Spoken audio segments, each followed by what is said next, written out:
Hello mga kuys! May laro nga pala ako ng basketball ngayon. So ito nga pala yung gamit ko. Yung compression shirt. Kita nyo naman yun. Ito masarap tong suotin. Komportable tayo dito mga kuys. Ayan, pwede siyang pamorma. Pag nagsuot ka ng jersey. Oh. Yan, ito mo.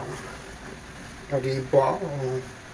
Kahit bangko ka, tingnan mo naman. Formahan mo, di ba? Parang formang star player. So itong compression shirt na ito mga kuys. Komportableng suotin to. Maganda siya. Pag pinagpawisan ka, tuloy-tuloy.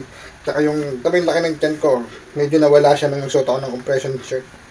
So yan, maganda siya pang outfitan din, no. Hindi lang ito pang basketball mga kuys, pwede rin ito sa pang gym, gano'n. Siyempre pag nag-gym ka, makikita yung laki ng braso mo, ganyan. Ako nga din, di ba? Medyo nakita yung laki ng braso ko. Kaya yan. Pero ito, ginagamit ko lang siya pang basketball kasi yun naman ang sports ko. May mga iba't ibang design pa ito mga kuys, tapos siyempre may iba't ibang sizes din, kayo nang bahala kung anong size nyo. Ako kasi, yung timbang ko, 80 kilos. So, ang kinuha ko is medium. Ayos naman, fit naman sa akin mga kuys. Kaya, kung gusto nyo rin ito, lalagay ko na yung link sa Yellow Basket or dyan sa comment section. Bili na kayo mga kuys para makabili ako ng bago.